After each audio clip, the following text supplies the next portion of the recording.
le malentendu pour lequel Johnny Hallyday ne voulait pas aller sur le plateau de Thierry Ardisson. De 1998 à 2006, sur France 2, Thierry Ardisson et l'équipe de Tout le monde en parle ont régné sur le PAF avec leur émission. Chaque samedi soir, actrices, chanteurs et personnalités en tout genre se succédaient les uns les autres face à l'homme en noir. Bloqué entre les questions très personnelles de Thierry Ardisson et les vannes de son snippet maison, Laurent Baffy, certains artistes refusaient cependant parfois l'invitation.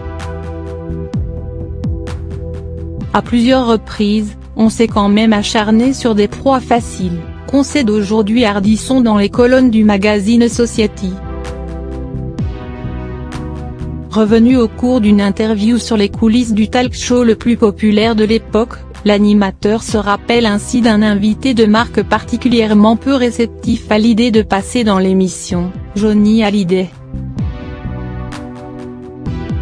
Pendant longtemps, explique Ardisson, Johnny n'a pas voulu venir parce qu'il pensait que je le croyais complètement débile.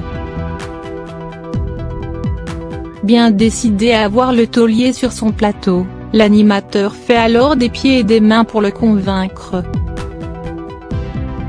Il assure d'ailleurs ne jamais avoir pris Johnny de haut, tout juste de n'avoir jamais eu un respect fou pour les yéyés et de préférer rencontrer Jimmy Page, légendaire guitariste de Led Zeppelin, plutôt que l'idole des jeunes.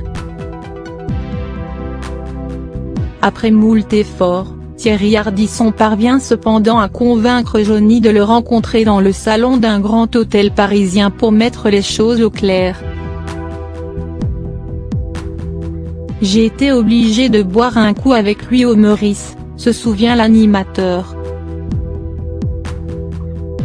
Durant la conversation, le grand Manitou du PAF parvient enfin à démontrer sa bonne foi aux rockers.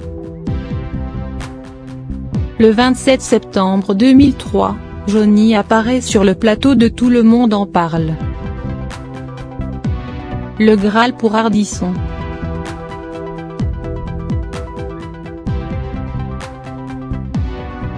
Ce jour-là, même Laurent Baffy, assis en face du rocker, se tient à carreau.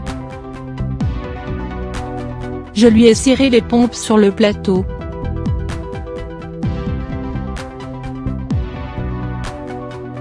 Littéralement, se rappelle le trublion avec humour.